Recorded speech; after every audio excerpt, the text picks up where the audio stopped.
Anda mendorong. Teman-teman, bagaimana kita kemudian ini direpresif? Kami menjalankan fungsi pengawasan sebagai masyarakat sipil. Kami menolak adanya pembahasan di dalam. Kami menolak adanya dui fungsi ABRI, teman-teman. Yang kami tidak ingin dihormati, tapi justru menyakiti rakyat. Hentikan proses pembahasan RUU TNI. Hentikan! Hentikan, Bapak Ibu!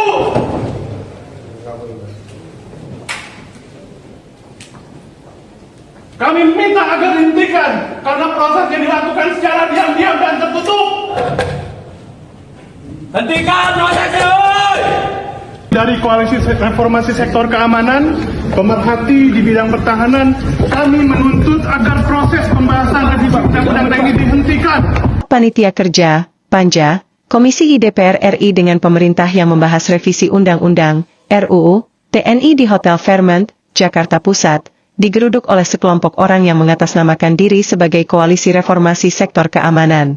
Aksi tersebut dilakukan pada Sabtu, 15 Maret 2025, dengan tuntutan agar rapat yang berlangsung secara tertutup dihentikan. Para penggeruduk menilai bahwa pembahasan RUU TNI ini dilakukan secara tidak transparan dan dapat mengembalikan dui fungsi ABRI, yang mereka anggap bertentangan dengan prinsip-prinsip demokrasi. Sudahlah, acara-acara yang tidak penting kurangi. Seminar, terlalu banyak rapat. Kenapa rapat atau ini harus di hotel, di mana gitu? Hitungan kita perjalanan luar negeri saja itu, Indonesia ini perjalanan luar negeri pejabat-pejabat 3 miliar dolar. Saya minta dikurangi 50% saja. Artinya kita bisa menghemat 15T. 15T itu berapa bendungan, berapa irigasi, berapa SD bisa kita perbaiki, berapa anak sekolah bisa kita kasih makan. Tolonglah ya para menteri, puasa dulu. Puasanya 5 tahun. Kalau 5 tahun kita hemat 1,5 miliar dolar dari perjalanan saja, bayangkan itu apa yang kita bisa. Karena Menteri Keuangan, Wakil Menteri Keuangan teliti semua program diteliti, ternyata cukup besar penghematan. Lagi viral nih ya, soal rapat kilat revisi UU TNI digelar di Hotel Bintang 5 hingga didobrak masa aksi. Sudah lihat kan video viral kemarin itu? Yang masa menggeruduk rapat anggota DPR RI di Hotel Bintang 5 yang merevisi UU TNI. Di sini saya tidak mau membahas soal revisi UU TNI-nya, tapi membahas soal efisiensi negaranya. Pak Prabowo kan sudah nyuruh semuanya lembaga negara untuk mengefisiensi anggaran. Tapi kenapa ini masih rapat-rapat di hotel mewah? Ini pemborosan. Itu sudah habis berapa puluh juta atau ratus juta itu? Ayo.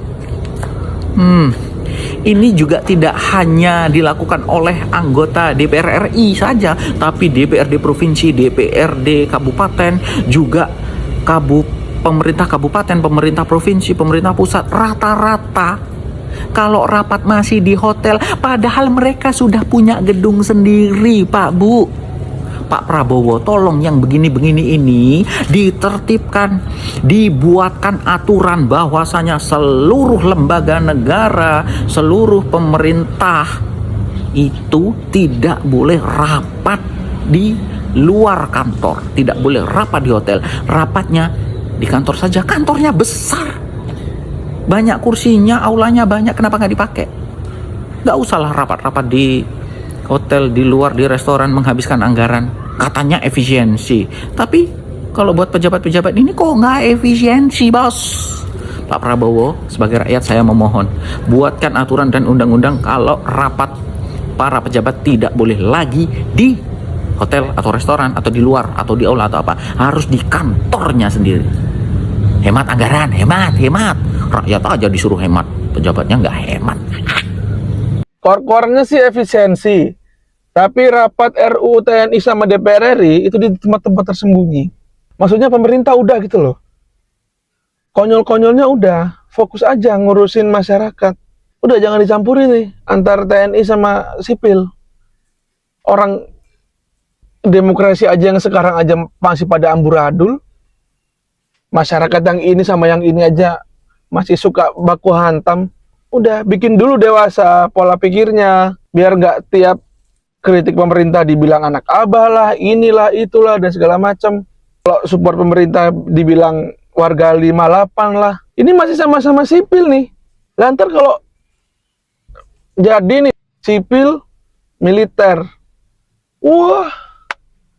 Tapi kekhawatiran banyak orang ketika Prabowo menjadi presiden akan ada dui fungsi ABRI itu mungkin per hari ini itu sudah mulai bisa dibenarkan. Sudah mulai bisa. Panja Komisi 1 ngapain kalian jauh-jauh ngebahas revisi undang-undang TNI itu di hotel? Pertama gini, kita tuh lagi efisiensi anggaran. Emang gedung luar DPR sana gak ada ruangan gitu untuk ngebahas ini revisi undang-undang? Yang kedua, apa sih sebenarnya niat kalian? Hah? Apa ada yang disembunyikan dari revisi undang-undang TNI ini? Apakah yang kami khawatirkan gitu ya, terkait disfungsi TNI ini akan benar-benar terjadi? Jangan ngaco ya DPR RI. Anda itu wakil rakyat. Kalian mengkhianati. Banyak sekali yang salah pemahaman, misalnya soal kebiasaan membuat undang-undang di hotel ya. Kebiasaan itu bukan berarti benar. Kedua, apalagi kalau semangatnya bicara efisiensi. Ini kan efisiensi dilupakan demi menggolkan kepentingan. Apa yang disebut Mashar itu sebenarnya pelanggaran konstitusi dan undang-undang TNI yang terbuka ya. Misalnya apa yang digagas oleh Perpres soal Seskap ya, itu bagi saya dan teman-teman hukum tata negara kelucuan yang menyedihkan ya. Kenapa? Karena begitu ditempatkan di Sesmilpres, kan asumsinya berharap itu sesuai dengan pasal 47 Undang-Undang TNI. Padahal logika itu bertabrakan dengan logika kabinet. Bagaimanapun Seskap itu adalah koordinator kabinet. Nah sekarang seluruh isi kabinet di bawah Sekretaris Militer Presiden, itu logika ketatanegaranya amburadul. Bahwa efisiensi yang selama ini digembar-gembarkan oleh pemerintah dalam praktiknya tidak terjadi, yaitu buktinya Komisi 1 DPR RI rapatnya di hotel berbintang 5. Itu kan mencederai rasa keadilan. Di tengah semua kementerian, di tengah misalnya semua lembaga, itu terjadi pengetatan di mana-mana, pangkas kanan, pangkas kiri. Tapi rapat-rapat yang diadakan oleh kawan-kawan DPR Komisi 1 justru di tempat yang menurut saya salah satu tempat yang paling mewah di Jakarta. Teman-teman bisa Google berapa harga sewa di Hotel Fairmont Jakarta itu hanya sekedar untuk membahas revisi yang terkait dengan Undang-Undang TNI. Artinya apa? Publik per hari ini sebenarnya cukup tidak percaya apa yang seringkali disampaikan oleh pemerintah, hal-hal yang sifatnya hebat, hal-hal yang sifatnya besar, kalau dalam implementasinya seperti ini. Karena beberapa waktu yang lalu, ketika hampir tiap hari bicara tentang efisiensi, penghematan, tapi ada penambahan sejumlah stafsus misalnya di kementerian. Itu kan orang nggak percaya. Bagaimana mungkin orang percaya dengan apa yang dilakukan oleh pemerintah, dilakukan oleh negara kita ini, kalau dalam praktiknya justru tidak terjadi penghematan anggaran terjadi di mana-mana.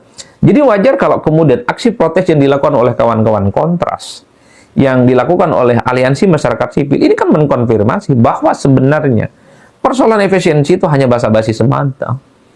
Persoalan efisiensi itu hanya sebatas gembar-gembor ya. Mungkin di satu ataupun dua departemen terjadi efisiensi, tapi di tempat-tempat lain seakan-akan mereka itu punya keistimewaan melakukan aktivitas-aktivitas yang terkesan mereka itu budgetnya tidak terbatas dan tidak pernah terkena efisiensi apapun. Itulah yang saya sebutkan. Sumpah serapah, kemarahan publik, kemarahan netizen terhadap rapat Komisi 1 yang membahas terkait dengan revisi Undang-Undang TNI jauh lebih mengemuka. Nah, teman-teman setelah menonton video tadi bagaimana? Bagaimana pendapat teman-teman? Di tengah-tengah gencarnya pemerintah efisiensi anggaran negara, dan ini bapak-bapak yang di DPR sana melakukan rapat di hotel mewah di Jakarta. Nah, gimana ini? Apakah gedungnya di sana tidak mewah? Lalu buat apa ada gedungnya di sana ya, kalau memang rapatnya harus di hotel-hotel? Apakah memang hotelnya gratis? Saya rasa tidak mungkin. Kalaupun gratis berarti ada apa ini? Ada apa ini digratiskan oleh hotel? Saya rasa tidak lah ya. Nah, ada apa? Atau ada memang hal-hal yang disembunyikan dari rakyat kita? Ya. Ya, di tengah-tengah Pak Presiden mengefisiensi anggaran belanja negara, tapi tiba-tiba yang begini-gini dihampur-hamburkan. Ya, boleh kita bilang hotel-hotel di Jakarta itu biayanya, sewanya pasti mahal sekali ya. Mahal sekali ya. Lah gimana kok bisa seperti ini? Jadi kontrak dengan pemerintah ya. Padahal di sana juga di gedung DPR ada ruang meetingnya. Nggak kalah mewah juga kalau kita lihat di layar kaca ya, di televisi. Mewah-mewah juga ruangannya. Tapi kenapa mesti di hotel? Ya, biaya-biaya seperti ini kan yang dihambur-hamburkan ya. Ya, jangan-jangan gencar-gencarnya pemerintah sekarang ini yang menyampaikan bahwa efisiensi itu hanya menyenangkan rakyat saja. Ya. Padahal bawah-bawahnya itu kita lihat nggak ada dukungan seperti ini kalau begini caranya. Ya.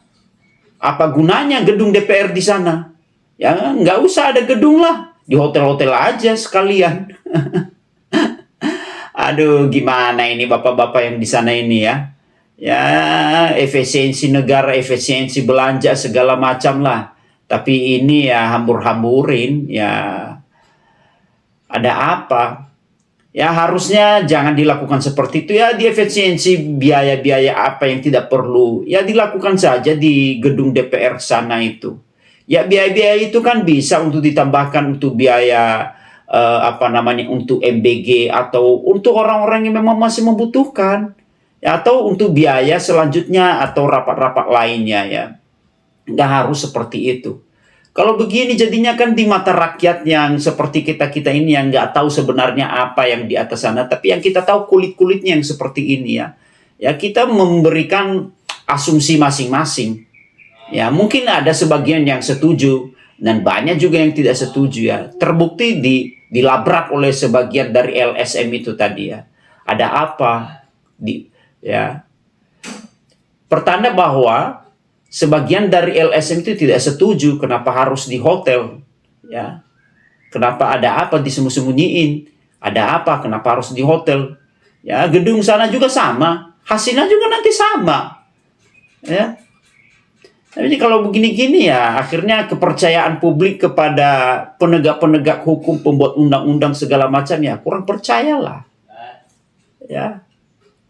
Ya itulah yang perlu kita sampaikan kepada bapak-bapak yang di sana, supaya sampaikanlah di tempat-tempat yang meeting di tempat-tempat yang sewajar-wajarnya aja. Kalau yang begini-gini kan di tengah-tengah digembor-gemborkan iklan bahwa harus kita efisiensi, tapi terjadi yang seperti ini meeting di hotel mewah itu kan mencederai hati rakyat Indonesia, mencederai harapan-harapan seluruh rakyat Indonesia. Ya. Jadi itu yang perlu kita sorot sekarang ini ya. Jangan-jangan hanya basa-basi doang ini. Basa-basi doang kalau dibilang itu efisiensi. Ya menyenangkan hati rakyat saja. Ya. Ya semoga keputusan-keputusan yang diambil di sana ya untuk kepentingan rakyat lah. Ya. Jangan sampai keputusan-keputusannya juga ya bukan untuk menyenangkan rakyat. Ya, hanya untuk kepentingan-kepentingan sepihak saja. Oke, ya demikianlah dari saya, teman-teman. Jikalau teman-teman punya pendapat atau tanggapan yang lain, tuliskan di kolom komentar di bawah ini sebagai bahan diskusi kita bersama lewat channel ini. Dan jangan lupa like, comment, share, dan subscribe. Jikalau ada salah-salah kata, mohon dimaafkan. Sampai jumpa di video-video berikutnya. Terima kasih.